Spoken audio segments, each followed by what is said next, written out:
I like sports. I could do something in sports. Maybe I could be like an announcer, like a color man. Well, they tend to give those jobs to ex-ball players and people that are, in broadcasting. Well, that's really not fair.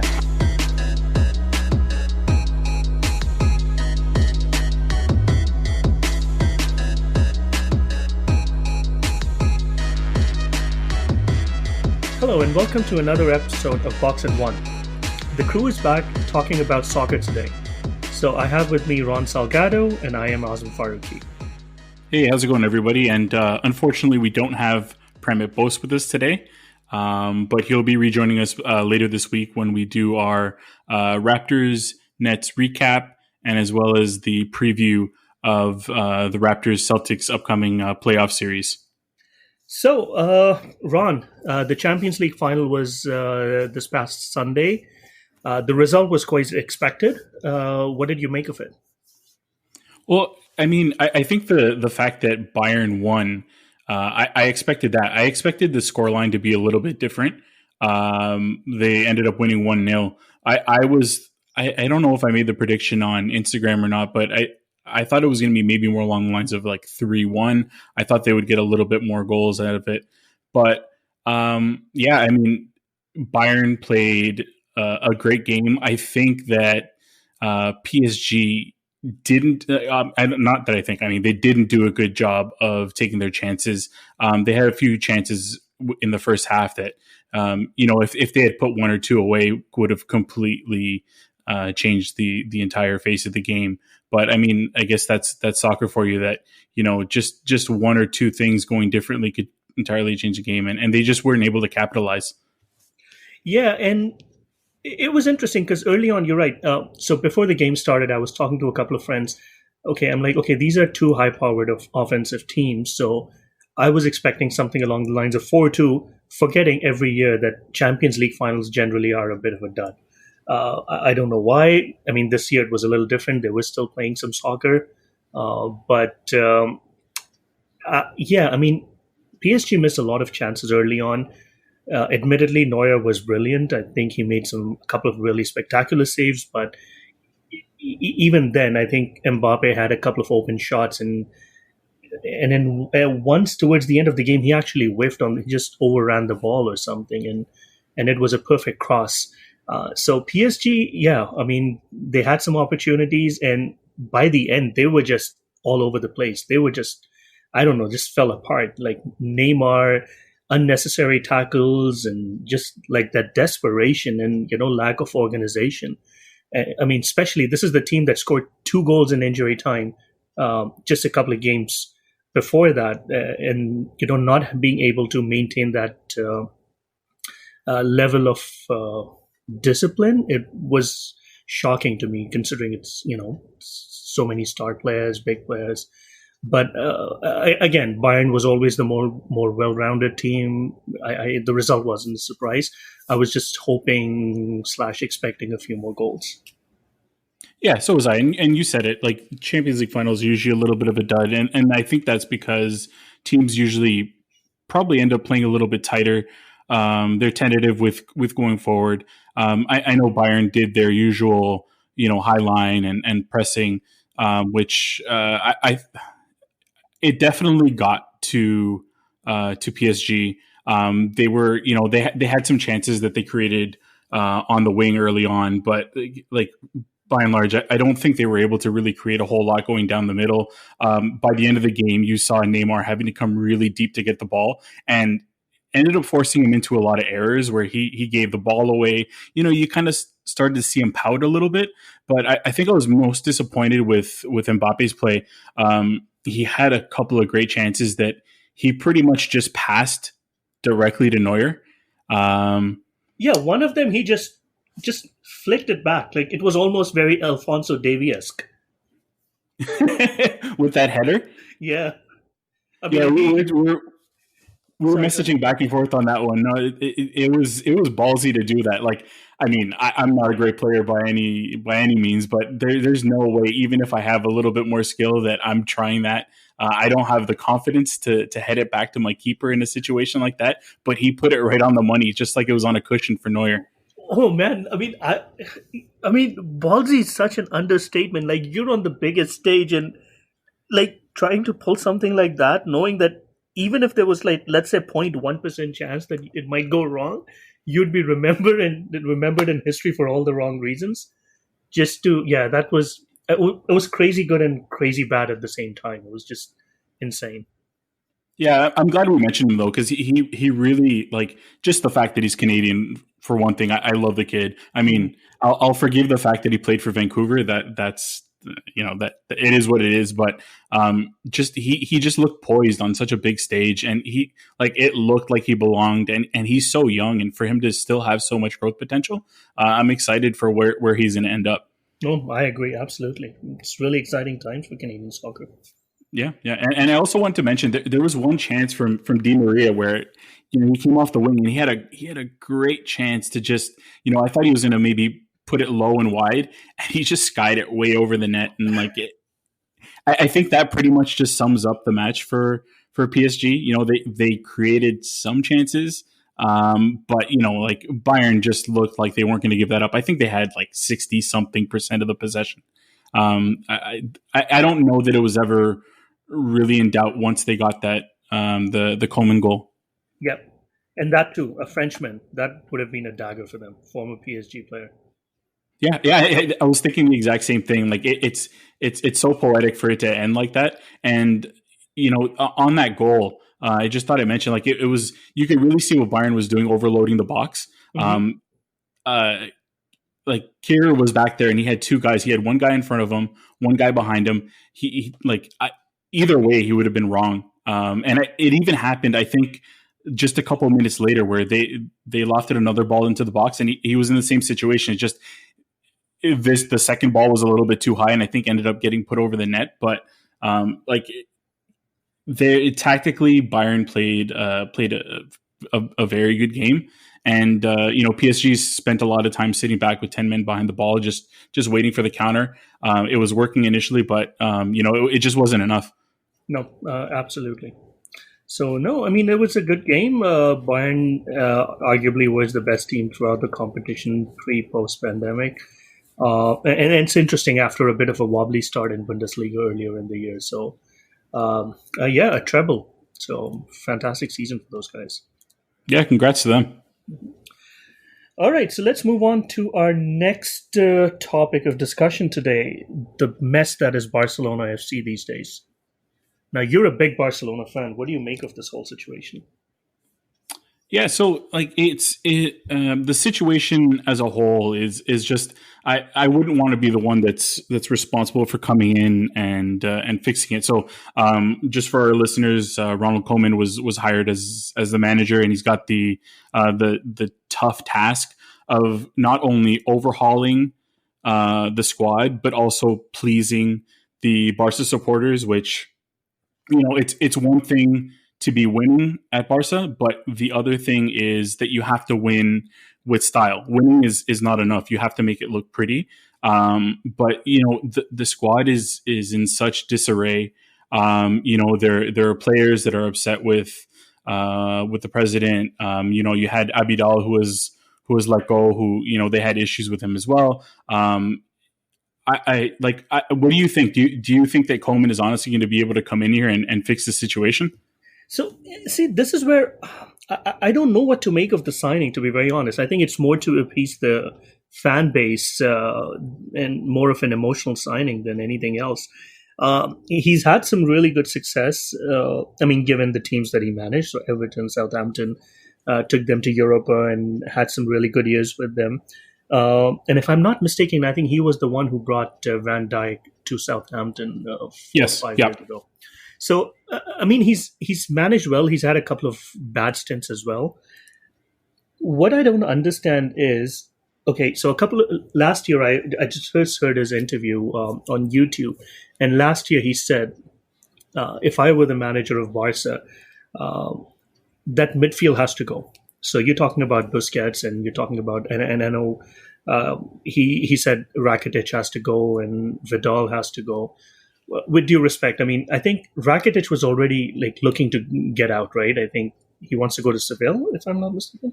Yeah, and he was already celebrating when Seville won the Europa League. He was seen celebrating and jumping into a pool or something like that. So I mean, he's pretty much on his way out, which it's fine. I think it's about time, and with a lot of these guys, it's definitely time to move on. With some of them, you know, it may even be a couple years overdue. He's reportedly already told Suarez that, you know, Suarez should start looking for another club to play for, because he's not in Barca's future plans, which is a shame. You know, with some of these guys, like I'm and this is probably unpopular, but I'm a big Busquets fan. I love his style of play. I know a lot of people hate him. I can see it because of the diving, but you know, for guys like that who have been with the club and done so much for the club, for them to have to be forced out. I don't think anything's been said on Busquets just yet, but you know, it's just a shame for somebody like Suarez, who's scored so many goals in a Barca shirt, that, you know, he's being forced to look for another club. And part of it might be his fault. I mean, if you look at guys like Xavi and Iniesta, they were never really forced out of the club. They you know, they knew that it was time, and it was best for the club for them to quietly just find somewhere else to play. I wish that maybe Suarez had done the same thing, and maybe is a couple of years overdue. But it's the unenviable task of coming in and trying to overhaul a squad when you have, I think it's about 20 days to get it done. Yeah, I think, to be fair to him, I mean, this mess has been in the making for the past couple of years, right? I mean, he's just been asked to come in and make all these tough decisions, unpopular decisions potentially. And knowing that so many of your players are over the age of 30, in fact, most of them are like 33, 34, you've got to have, you should have started looking at it a couple of years ago and started making some changes to the roster, right? And even like they brought in Arturo Vidal, and he's been good for his, like, during his time at Barcelona. But with due respect to him, if he's your best player or one of your best players, you're not a very good club right now. So moving on from him makes a lot of sense. They're not going to fetch a lot. I think he has 1 year left on his contract.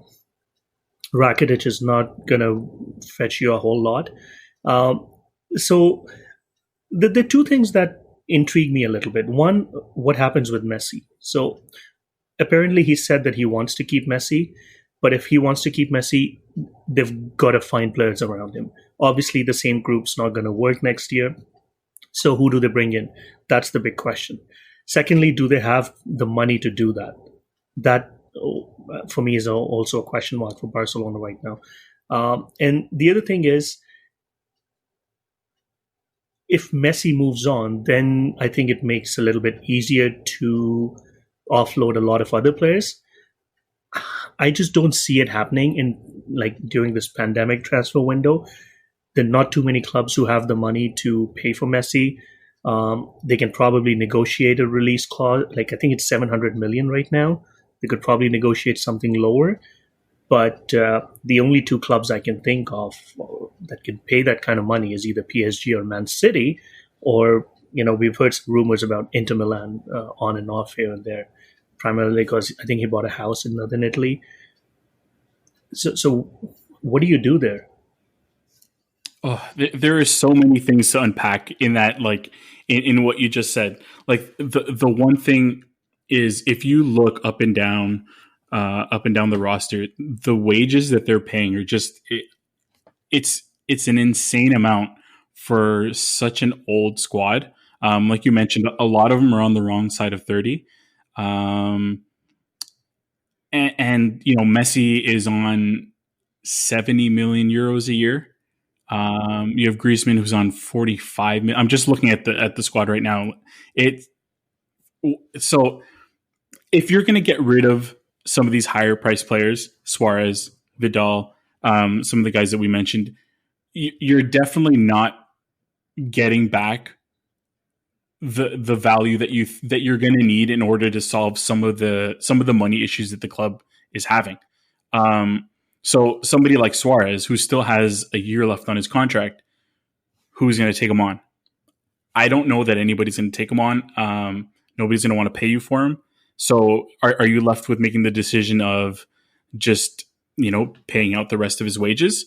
That's a tough decision to make for a club that, it's been reported has had some serious money issues, especially with the pandemic, where they requested assistance from the government for some of the wages that they have for the staff that works for the club as a whole, like beyond the players. And I think somebody like Messi was generous enough to help, and probably some other people on the squad, but they were forced to foot some of the bill on that. And so when you have issues like that, and when you have money issues like that, and you have all these high wages, like I don't know what the solution is. If you move on from Messi, you are going to upset a lot of people, and especially since you mentioned that. The Coleman coming in is kind of one of those like moves where you're playing to the supporters and kind of calling back to days of Cruyff and the dream team that Coleman played on. Doing that, but then getting rid of Messi, I don't think that sends the right message. So I say he stays around, but I know we were talking about this before. Do you move off of a legend because he's getting paid such a high salary, or do you just eat it and say, what, we got to stick with this for the next few years? But the question is, does the legend want to stick around as well, right? He needs convincing. And I think the only thing that will convince him is if they make some moves to truly address what some of their challenges are. So we know midfield was one of this, I wouldn't say weakest spots, but it was an area of concern. The defense was as well. Yep. Okay, so what do you do with midfield? I know tactically he's done both 4-3-3 with Everton and Southampton. He's done, I think, 4-2-3-1 as well, if I'm not mistaken. And what I read up is that I think he wants to use a double pivot. And he also said that he wants to use Griezmann and Frankie de Jong in their original position. So if that is the case with a double pivot, you could see him play De Jong and Busquets in that role, which means that you have Messi, Griezmann playing together. Who do you bring in as your third guy, right? I mean, that's the other question. Who do you have up front? Yeah, and if they are in fact moving off of Suarez, I know there's been talk of Lautaro Martinez coming in from Inter, who if I think that's the main reason they would move off of Suarez, because you can't, and this would be if they lose Suarez and they're unable to replace him with anybody. This is, I know it's probably on a different scale, but this is kind of what Koeman went through with Everton, where he lost Lukaku after the first season and everything kind of went downhill after that. But I mean, to be honest with you, is he even going to be around past the one season? Like this kind of feels, I'm seeing it two ways. So on one side of the coin, it feels like he's a straw man manager and he's just going to be in here for the 1 year. If you get anything out of it, great. If not, he has it on his resume that, he managed Barcelona and Barcelona says, we can move on. And they didn't burn one of the options like bringing in Xavi. I know Xavi was one of the guys that was discussed as, kind of the savior. I don't think that's the right move right now. So I'm assuming that's why they brought in Koeman. But I mean, there's also the fact that Koeman he's been very flexible with his style. And I guess that's part of that's where he fits in here. Cause I think they're hoping that he'll kind of be able to work with this roster and maybe, plug some of the holes. He's been given full reins. Apparently he's been given full authority, full power to make decisions and bring in players. So I don't know, maybe there is more than just him being a straw man manager. So here's my question. So where does Coutinho fits in all of this? So they paid a lot of money to bring him over. Didn't really work out, loaned him out to Bayern, and then he scores 2 goals against them in the quarterfinals. I don't think the kind of money they're looking from other clubs, if they have to move him, I don't think they're going to get that, especially in a pandemic year. Do you see him being could he be a starter for them? Would he fit in his style of play? Yeah, that's a crazy thing that I've heard that apparently he's in their plans. So I guess you find a way to fit these guys in, but then you're still left with with the problems on the back line. That's what scares me the most. I've been saying I think PK has been done for a couple of years. That needs to be addressed. Do you have the money to address it? Even if you can find a spot for Coutinho, you still may be letting in a boatload of goals. I mean, maybe not because of how well they possess the ball, but then when you get to playing at a level where you're faced with an opponent like Bayern, that's why these things happen. Exactly, and that's my other concern, right? So you already have problems on the back line. There's been talk about Alba as well. Apparently, He's going to have a conversation with him too.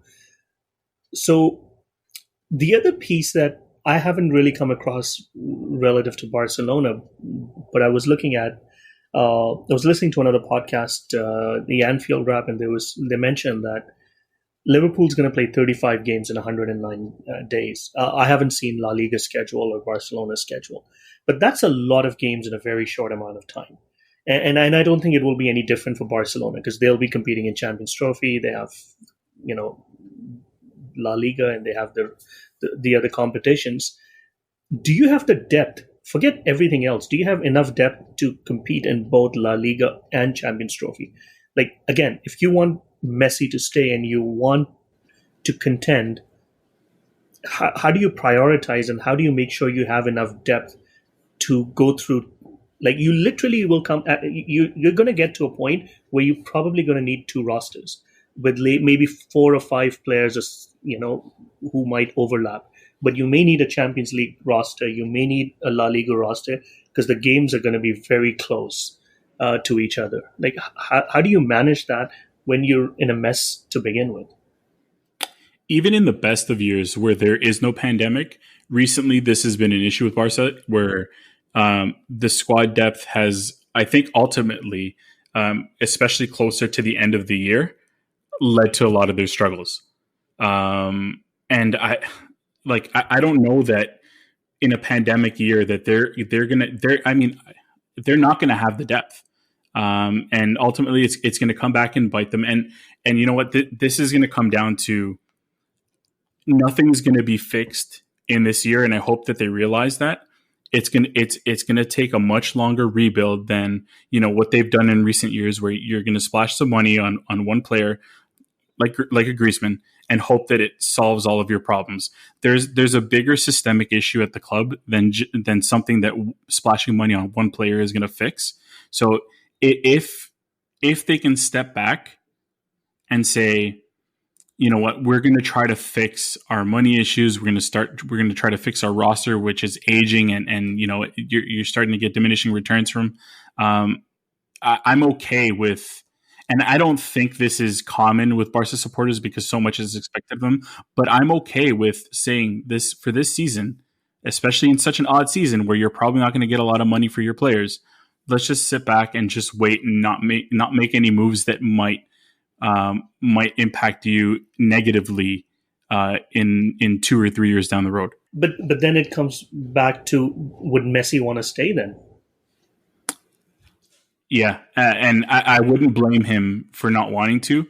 I think there comes a time where sometimes you need to make difficult decisions with club legends. When Barca lost Ronaldinho, when he ultimately left the club, I wasn't happy because I loved him. I loved seeing him play, but it was just, he wasn't even the same player anymore. So I think it was a lot easier to move on. And Messi, he's not the Messi from 4 or 5 years ago, but he's still producing at a fairly high level. And it's going to hurt, but sometimes you got to make these difficult decisions for the good of the club. So one last thing, do you see them, are there any kids in the academy or on the bench who can step up and probably fill in some of those roles? I mean, we've seen it this year with Fati. I think that's a big. He's going to be a big part going forward. There's guys like Ricky Puig, and you're bringing in, Pedri from Las Palmas. So there are guys that are coming in, but I mean, there's still big issues at the back, and I don't know that it's going to be solved by any youth coming up. Yeah, and I mean, Fatty's a good, it's an interesting name to watch out because I know they lost horribly against Bayern, but I think he came in the second half and had a little bit of an impact. Played pretty decently, so yeah. But interesting times. So let's see what happens. And the elections are in March, right? In March, yeah. So that's probably a big reason why you're not seeing them go after maybe like a Xavi, because I don't think anybody in their right mind is going to come into a situation like this, especially in an election year, because if the people at if the philosophy at the top changes and you're not in their plans, you're not going to be around for long. So for somebody like Xavi, where this might be a difficult year to begin with, and then you don't have a board who's going to stick by you, like, why would you even make that move? And also, I mean, I want to mention the fact that Xavi's been managing in the Middle East. He doesn't even have the experience of coaching at a club this size. So I don't know. It's not an easy, like, Pep spoke about it in his book, and I think he's been very public about it. And it's not an easy role to take, any big club, but especially Barcelona with the amount of media attention and pressure that's on you. And that's actually going to be an interesting thing to keep an eye on with Koeman is the fact that he actually, I believe it was in May, had some heart issues. He had to have a procedure done for what was a suspected heart attack. So for somebody like that, who's already had some heart issues, to be taking on this job, it's like, I just hope for the best for him, and I hope this works out for him and also for me as a fan of the club. I think that's a good place to end our episode today. If you enjoyed our episode, please subscribe on iTunes, Google, Spotify, or any other platform where you listen to your podcasts. Please give us a rating, write a review. You can reach us out on Twitter, Instagram, and it's Box and One Pod.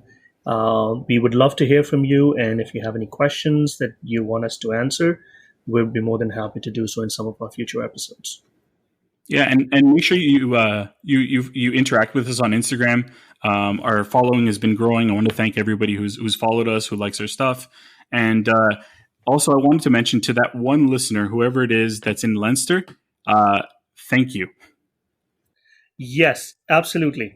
We have audiences across North America and Europe, and that's primarily due to our friend in Ireland. So really appreciate whoever out there. Please reach us out on Instagram or Twitter or send us an email. We would love to hear from you. We would love to have you on our show. So definitely. All right. Have a good. Hope you enjoyed this episode. Have a good night. Thanks, everyone.